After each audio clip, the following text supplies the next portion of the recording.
What's up, everybody? Welcome to Podcast Now. I'm Alex, and in this video, I want to talk about a new interview with the directors of Scream 2022. Now, I guess new. This came out on January 20th. I want to make the date known just in case you guys are watching this whenever you're watching it. And this comes from fandom.com. I actually recognize the author. He used to work at IGN. Seemed like a good guy back then. Hopefully, he's still a good guy right now. And he talked to both of the directors for Scream 2022, and they went through like a lot of stuff. We talked about the script, which also gave us a lot of information, but these guys go through a lot, so I kind of want to go through, really every question is really good, so I'm going to try to just generalize it, kind of rapid fire through it. Maybe I'll leave the article in the description if you guys want to read the full thing for yourselves, or you can let me know in the comments if you want that, and we can do that, okay? So the first thing they talked about was Dewey, and pretty much the gist of it was that David Arquette knew going in that was going to happen, that Dewey was going to die.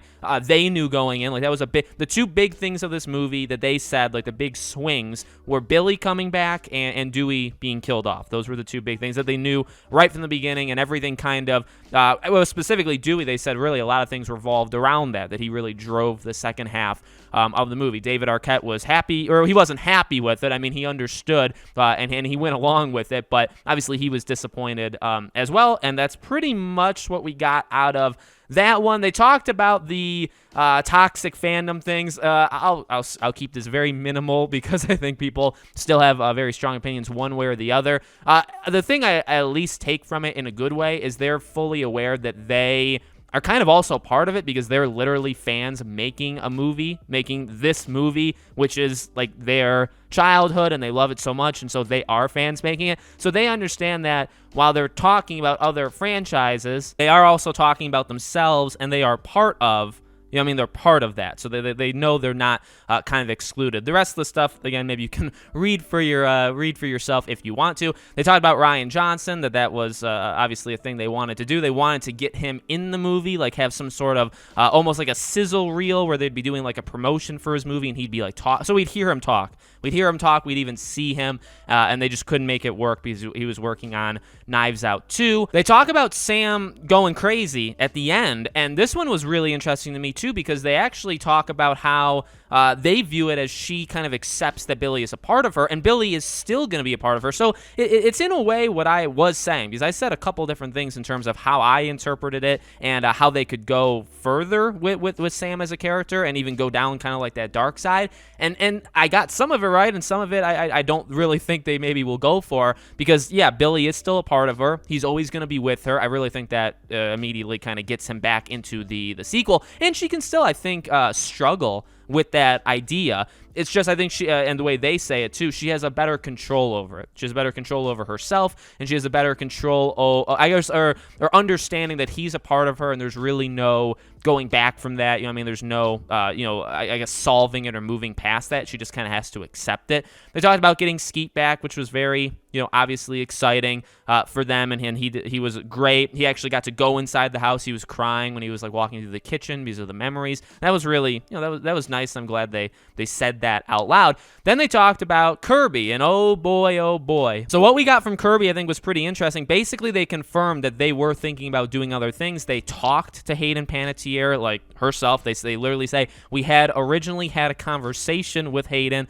and talked about some other ways to answer that question in the movie. So I really think they were considering putting her in it, like just fully, like as a character. Now, what they also say, though, is they didn't want to do that because if they weren't going to put her back in and make her like really important, right? Just to kind of give her a cameo, throw her in, say, hey, what are you up to? And that's all you get. They were afraid fans wouldn't like that. And, I think that's a valid concern. And so they went for kind of the more Easter egg approach to it. But they also, talked about, and who knows where that character goes next. So I think they're just leaving the door open that she could definitely reappear. Nothing concrete. Although they go into Nev and Courtney a little bit later, actually the next question. So they talk about Sam as the lead character, and what do you think that means for the future of Sydney and Gale? And they talk, and what's really interesting, they say, is for their money, for their opinion, they didn't look at it as like a handing of the torch. They really looked at it as expanding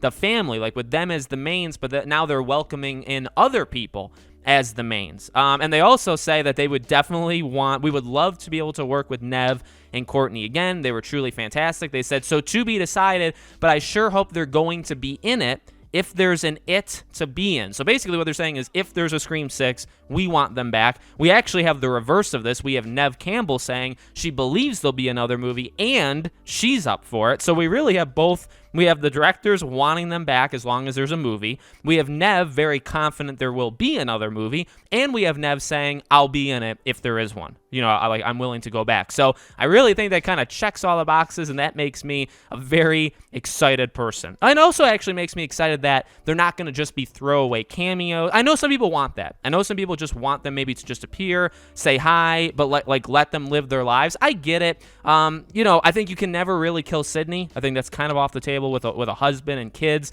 but I think you can have them be somewhat instrumental in the plot like you had them be in 5. I don't really think that's wrong to do it again. Obviously, you have to figure out how to do it, but I really think that would work fine. Gail could definitely be a person that you would maybe take out eventually. I don't know. Depends on how they view of it. Then they talked about the Stu thing. Really, they got nothing for the Stu question. They asked, you know, is the real Stu survived? Like, what does that mean?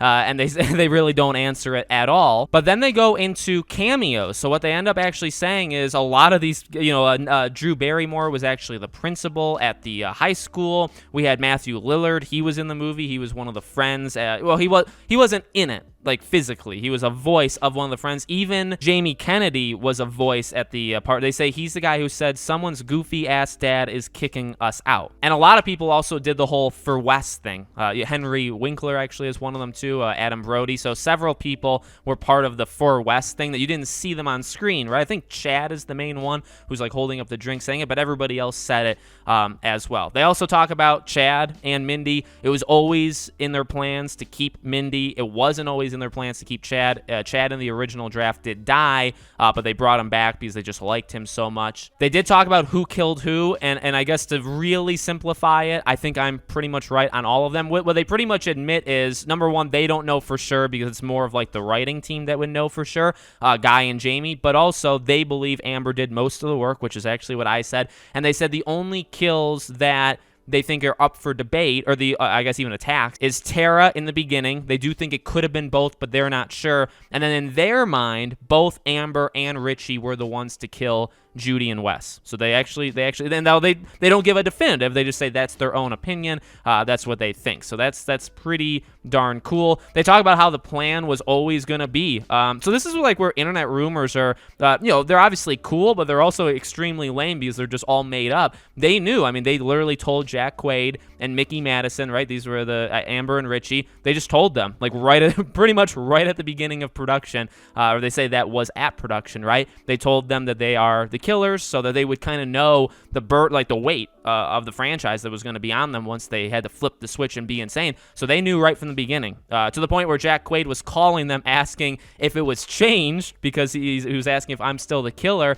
and they just said to stay off the internet because Jack said that he was reading on the internet that you guys shot multiple endings, which to me means they didn't shoot so like all that stuff of like different, now maybe there were different takes, but the actual ending, there wasn't like 3 or 4 different endings. It was all just one. And there's a couple other things throughout this interview, but those were definitely some of the biggest things, in my opinion, that they had said. So again, I'll leave the article if you guys want to read it for yourselves. But let me know what you guys think about these big things. I think there's some pretty big answers, especially in terms of the future and some cool behind-the-scenes stuff of this movie. Let me know. Make sure you're subscribed as always. Hit the bell icon. If you guys want to follow me anywhere else, I have a Twitter. I have a second YouTube channel. I also have Patreon and YouTube memberships if you guys want to support us there. All of that is in the description below. Thank you for watching, guys, and I hope to see you all on the next video.